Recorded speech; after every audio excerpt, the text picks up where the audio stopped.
कहानी में अब तक आपने देखा कि किस प्रकार उन तीनों लोगों की मौत हुई। अगर आपने इसका पहला भाग नहीं देखा है तो आई बटन और लिंक डिस्क्रिप्शन में दिया हुआ है, तो जा कर के इसका पहला पार्ट देखें। छोड़ दो मुझे, जाने दो। मैंने तुम्हारा कुछ भी नहीं बिगाड़ा है, प्लीज।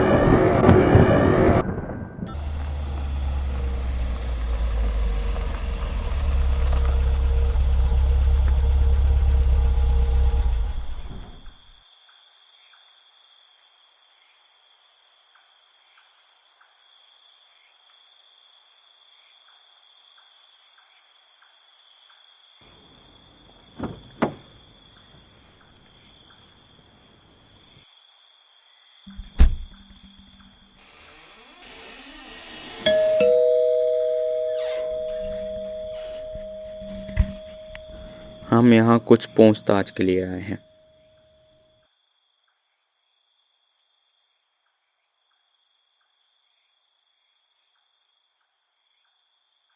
अब तक तो तुम्हें पता ही चल चुका होगा कि तुम्हारे सारे दोस्तों की मौत हो चुकी है और अब तुम्हारी बारी है। मेहता साहब। नील यह पूरी घटना को बताने लगता है कि हम सभी एक पार्क पर बैठे हुए थे। हमारा कॉलेज का लास्ट ईयर एंड होने वाला था, तो हमने यह तय किया था कि हम सभी कहीं घूमने चलते हैं। तभी राजीव हम सभी लोगों में से सबसे ज़्यादा रिच था। उसने कहा कि गोवा चलते हैं। तभी राजू ने कहा कि वहाँ, वो भी इस मौसम में, बहुत गर्मी है। नहीं, वहाँ तो हमें बिल्कुल भी नहीं जाना चाहिए और मैं तो बिल्कुल नहीं जाऊँगा।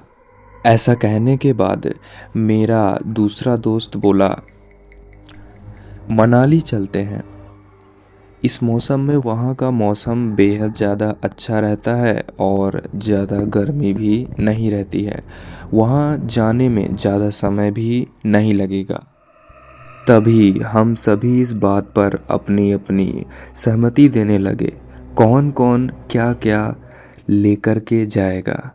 हम चार ही लोग थे, तो हम राजीव की कार में आसानी से आ सकते थे। तो हमने यही तय किया कि हम राजीव की ही कार से घूमने जाएंगे और फिर हमने एक निश्चित तारीख तय करके वहाँ से निकलना ज़रूरी समझा। हमने मनाली में काफ़ी ज़्यादा एंजॉय किया। हफ्तों वहाँ रुकने के बाद हमने तय किया कि अब हमें वहाँ से निकल लेना चाहिए। हम सभी ने तय किया कि हम वहाँ से रात में ही निकलेंगे, क्योंकि गर्मियों के मौसम में रात का समय ही ज़्यादा अनुकूल होता है। और अब जैसे ही रात हुई वैसे ही हम वहाँ से निकल पड़े। इसी दौरान उसके कमरे की लाइट अचानक से आने जाने लगती है और देखते ही देखते पूरे कमरे में एक अजीब सी ठंडी हवा सी फैल जाती है। पूरे कमरे में सनसनाहट सी ठंडी हवा चलने लगती है। ऑफिसर इस पूरी घटना को समझ जाता है और वह वहाँ से उस लड़के को लेकर के निकलने लगते हैं और उस लड़के को एक जगह से दूसरी जगह ले जाने लगते हैं।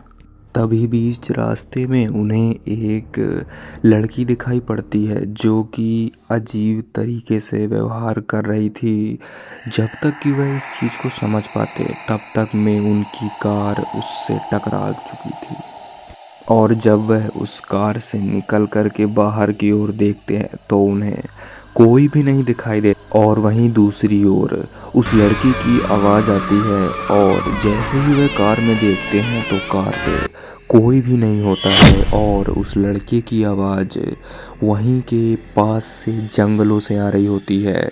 पुलिस तुरंत समझ जाती है कि हमें यहाँ पास फंसाया गया है। इंस्पेक्टर उस आवाज़ का तुरंत पीछा करते हैं और वह एक सुनसान जगह पर जा कर के देखते हैं जहाँ पास वह लड़का हवा में टंगा हुआ होता है और उसके बगल में वह लड़की भी जो कि उस वक्त कार के सामने आ रही थी। और देखते ही देखते उसका पूरा चेहरा, यूँ कहें कि उसका पूरा शरीर ही बदल जाता है। दोनों हवा में ही उड़ रहे होते हैं। छोड़ दो उसे, नहीं तो हमें कभी सच का पता नहीं चल पाएगा।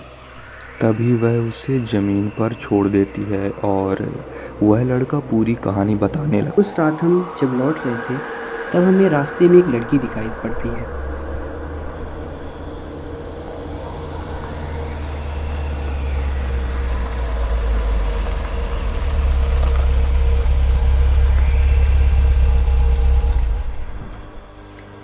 मुझे एक जगह पर जाना है, बहुत ज़रूरी है, और यहाँ मेरी बस भी छूट गई है। नहीं नहीं, हम नहीं ले जाएंगे। पर कुछ देर बाद राजीव ने खुद कहा कि चलिए मैं आपको छोड़ देता हूँ।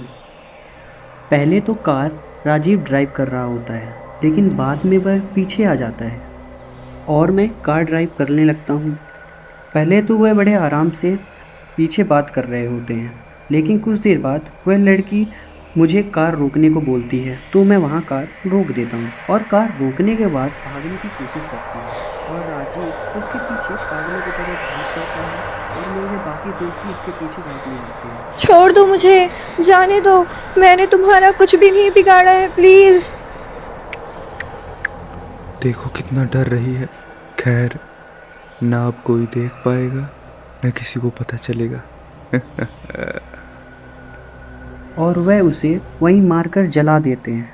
मैं वहीं कार पर बैठा उनका इंतज़ार कर रहा होता हूँ और मुझे जैसे ही इस बात का पता चल जाता है मैं बहुत डर सा जाता हूँ। इंस्पेक्टर, क्या कसूर था मेरा जो मेरे साथ ऐसा हुआ, और अब इसकी बारी है। नहीं, जाने दो उसे, इसे कानून के हवाले कर दो, तभी तुम्हें मुक्ति मिल पाएगी। और फिर वह आत्मा वहाँ से गायब हो जाती है और उस आत्मा को शांति मिल जाती है। सो गाइज़, अगर जो आपको ये वीडियो पसंद आई हो तो इसे लाइक करिए और इस वीडियो को उन लोगों के बीच शेयर करिए जो कि ऐसी ही कहानियाँ देखना पसंद करते हों, और कमेंट करिए अपना, बताइए कि ये स्टोरी आपको कैसी लगी। और अगर जो आपके पास भी कोई ऐसी कहानी है तो आप हमें मेल कर सकते हैं, हम आपकी कहानी को पूरी कोशिश करेंगे दिखाने की। मिलते हैं किसी और वीडियो में, तब तक के लिए धन्यवाद।